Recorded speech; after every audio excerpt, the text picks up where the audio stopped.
going on, guys? Welcome back to the channel. Unfortunately, this is not going to be the video I thought it was going to be. I had something totally different planned, and even as it is, I did plan on getting out and doing a few things, but we've decided to have pretty much a monsoon happen outside at the moment on the one day that I had allocated to do this.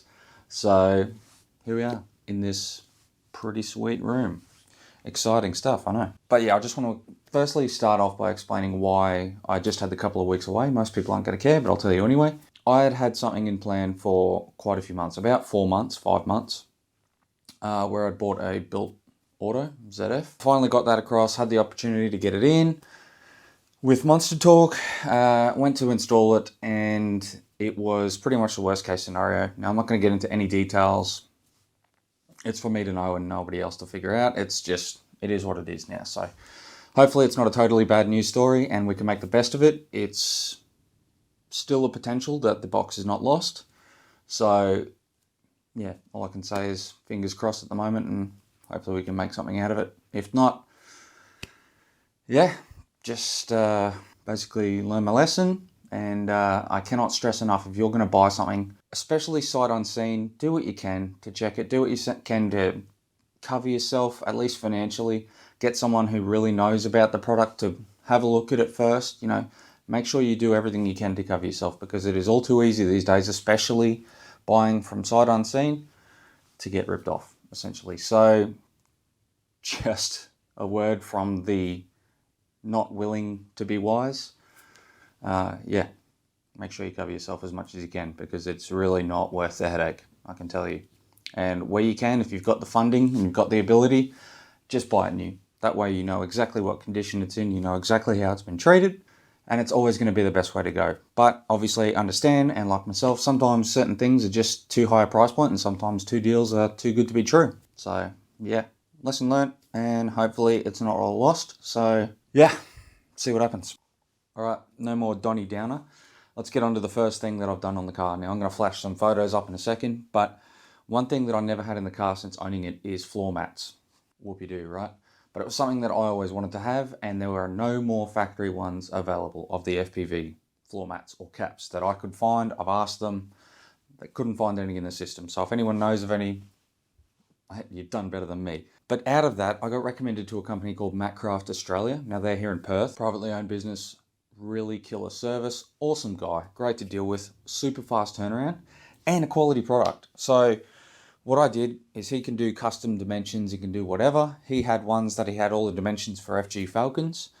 Like I said, I'm going to flash some photos up in a second, but I decided to get the F6E logo on the front and FPV logo in the middle, so it actually goes over the tunnel in the back and does the back as well. And the logo is where the light shines down, which again I'll show you, but it's actually really killer, and it's turned out far better than I even expected. I knew it was going to be good, but for the price, I had no idea it was going to be as good as what it is. So I'll show you guys, and yeah.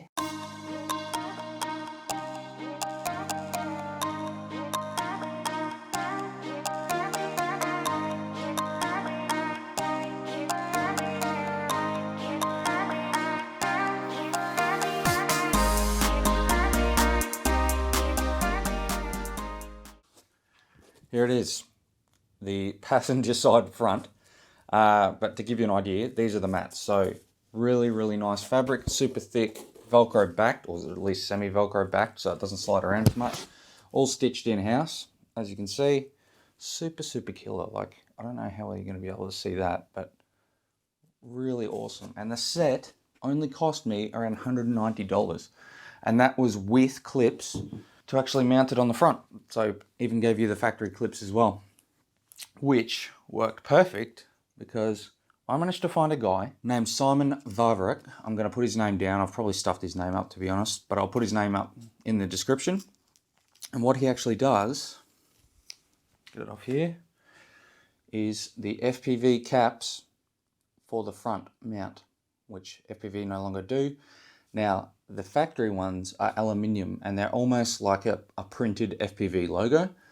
These are stainless steel and laser etched. They are far better quality. They're not super cheap, but I got to tell you, I would recommend it to anyone because they look better than the original. They're definitely going to last more. And it's just one of those things, if you've got an FPV They make all the difference, in my opinion. They just mount in the mounting holes at the back, and you'll see it like that. Looks super, super sweet. But yeah, as I said, I'll put the link, or at least their names, in the description. Simon Varvaruc for these caps, Matt Craft Australia for the mats. Highly, highly recommend them. Doesn't have to be just for Falcons, can be anything for the mats. But yeah, killer products, and have massively changed how that car is inside. I actually can't stop looking at it at the moment. Something I've decided to do recently is come up with a build plan for the car. Now, I had a final vision of what I wanted for the car. Now that's changed and been pushed further out, and the bar's been raised a bit higher. But I really wanted a build plan of where I wanted the car to end up. One, so it doesn't keep dragging out and becoming years and years and just thousands and thousands of dollars extra above and beyond what it ever needed to be. And two, it just gives you something to work towards and the proper ways of how to go about it. Do things in steps or stages or whatever, wherever you can, because otherwise it will be a lot more time, money, and often heartache than you ever want. And I honestly think that's something that not enough people ask themselves about their cars. Now, the big thing for me was I had to ask myself what I wanted to do with the car.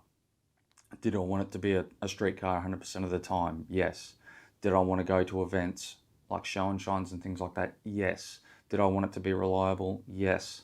Did I want it to be quiet, super streetable, get it functionally down, so grip, handling, suspension was all within the realms. It didn't go too far out for any of those things. It all just sort of worked. And I think that's something that not many people ask themselves enough, is what do they actually want to achieve with the car? But everyone has a goal in mind, and it seems to be, if you've got an FG Turbo Falcon, it's 500 kilowatts at the very least, and then you go up from there. For me, honestly, in my opinion, as a street car, that's already too much. It's inconvenient over here with the 85, and I can hear all the triggered people already like, nah, that's not the case. This is just my personal opinion, okay? I'm not going to tell anyone how to mod their car. This is just me. I wanted something that I could just fill with 98. I can drive it anytime I want. It's a lot easier to get around in. It's quiet. It's reliable. And it does what I need it to do. Mine's only ever going to be a 100% street car, so that was my aim. So what I decided is that realistically for the Falcons on 98, the best you can sort of get out of a mild setup is around the 450 kilowatt mark. Now it could be slightly more, slightly less, but around the 600 horsepower, 450 kilowatt mark seems to be the maximum that you can get on 98. And that's what I wanted. I wanted something more towards that end. I wanted built auto, tail shaft, diff, and I wanted it to be reliable. And the aim for me is to try and run a high 10. Now, I'm not going to be doing that all the time. I just want to get that 10 because a 10-second street car is just cool, right? And to still have it quiet and I can just fill it up on 98, to me, that's really, really cool. That's my thing, and that's the way I'm going with it. So on that, I've got something that I've wanted for probably 3 years now.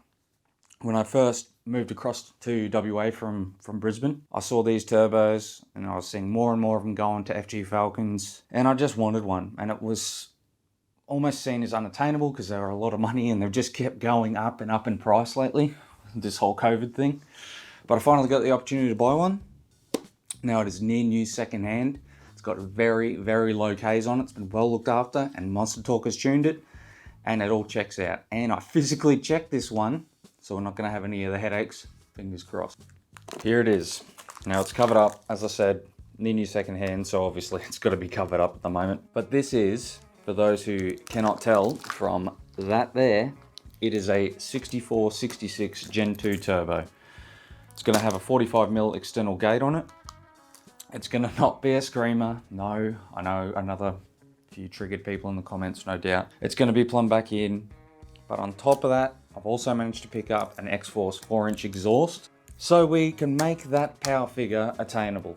That 450 is the aim. Whether we quite get there or not, I'm not sure, but it is definitely going to be able to produce a hell of a lot more steam than the current stock turbo and just free it up with that exhaust. I'm going to have to get an in-tank fuel pump, just the Warburg 460, and I'll be changing the car from SCT to PCM tech. A bit more functionality, and it's going to communicate a bit better with the built box if that works out. So that's going to be the aim. 10-second street car, reliable as possible. Eventually I may have to build an engine. It's just not something I want to do at the moment. But yeah, built auto, tail shaft, diff. Now the car has got some supporting mods already. Now in the engine it's got the turbo side intake. It's got the Process West Stage 2 intercooler with the piping kit. It's got billet oil pump gears. It's got Crow valve springs. I'm still going to have to do the head studs, so I'll be changing those to ARP head studs. It's already got the True Track with the IMS hat. Now that is a mod I would recommend literally to anyone with a Falcon. One, it solves all the problems with flogging out the single standard bush, even if you go the solid bush, which is actually what caused my problem. A solid bush tennis balled in the housing and actually cracked them out. So solves that problem, and it transforms how the car gets onto power, not in terms of power, but just it wants to squat more and it tracks far straighter. It is definitely worth the money. So if you get that, it saves a lot of headaches and it makes the car more functional with getting the power down. So I recommend that literally to anyone. So yeah, it's got that as well. Now it is going to have, one way or another, it's going to have a built auto, it's going to have a tail shaft done and upgraded. I'm not sure about the CVs at the moment, what I'm going to do there. They're just a lot of money. And for the power figure I'm probably not going to need to. But we'll see. But yeah, it's obviously from there. It's going to have the Precision Turbo. It's going to have the X-Force 4-inch. It's going to have 45mm external gate on it. Plumb back in, as I said, all the sad faces. Walbro 460 in-tank pump. It's going to be on PCM tech. And we're going to shoot for that 10-second 450 kilowatt mark. So see how we go, and I'll bring you guys along for the journey.